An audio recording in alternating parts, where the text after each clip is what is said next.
So I was working in a climbing gym 12 years ago when I met a guy who fundamentally transformed my life. He turned me on to the game that I had been born to play, right? I've talked about this in past episodes, how in life you can't change the cards you're dealt, but you can change the games you play. And that was a big pivotal turning point idea for me in my life, because up to that point, I thought the only game to play is the game society tells you to play. You go to school, get a job, you get work your way up the corporate ladder and all that. And it didn't work for me. And so I was in the back. I was working at this climbing gym, working the front desk as a pseudo professional rock climber. And I met this guy who was an entrepreneur. And one of the great blessings in my life is that I was in the right place at the right time, and he took a liking to me, and we became friends. And one day he looked at me and said, Anthony, is this really what you want for your life, man? And I was like, not really. I didn't really imagine I was going to be like nearly 30 years old working in a climbing gym. And at that point, if you don't know the story, I was living in a van that was parked behind the climbing gym. And so I was like, no, this isn't really what I thought my life was going to be. And he made a suggestion that, because I was desperate enough, I was willing to try out. And his suggestion was that we start a business together.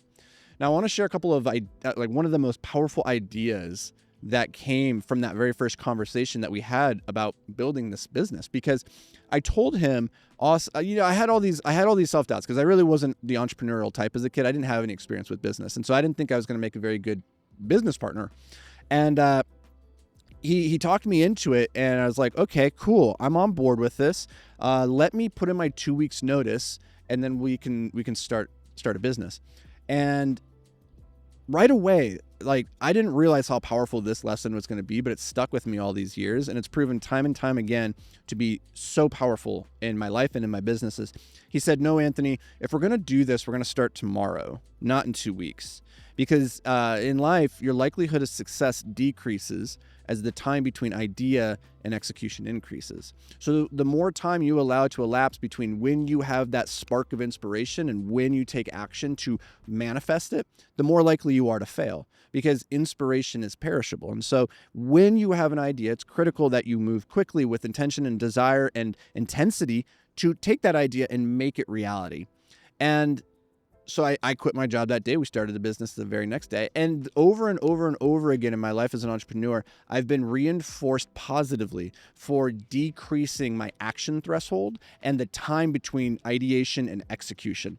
Over and over again, having that bias towards action and having an idea, and instead of sitting and pontificating and trying to plan it out to perfection, actually taking action in that instant has been a game changer. And it's so interesting because I always tie these concepts back to first principles of the universe. So physics, chemistry, biology, psychology. And within physics, there's a powerful framework here, which is the force formula, right? Force equals mass of an object times acceleration of the object. And I was thinking about this morning when I was on my walk, because Jamie, she asked me, how bad do you think it would hurt to get hit by a bus? And I was like, well, it depends on how fast the bus is moving, right? If it's moving really fast, wouldn't feel it. If it's moving really slowly, I probably wouldn't feel it either, right?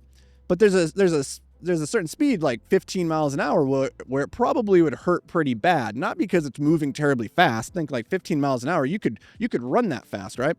Heck, getting hit by a bus going 10 miles an hour would still hurt a lot. And the reason for that is because it has so much mass behind it, right? But if you take that massive bus and you increase its speed, it gets to a point where it's just exerting so much force. And I think about that principle in terms of your life and in terms of your business. If you want to exert more force, more power into manifesting your reality, into like your greatness, then you have two things that you can control: the mass of your efforts and the acceleration of those efforts.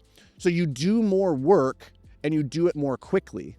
That body of work is the mass behind your punch. The acceleration, the speed of that, is how quickly you're implementing that. And so much of my life has been rewarded positively for increasing speed of execution and increasing the mass of the work that I'm doing behind that. And so if you just think about those two things, do more and do it faster will increase the force you exert on the universe. So take that concept and ask yourself, what can I do today to increase the mass of my efforts and the velocity of my efforts? You do those two things, my friend, and you're going to punch a hole in the universe. Or as Steve Jobs said, you're going to kick a dent in the universe. So go make your dent. I'll see you guys in the next episode.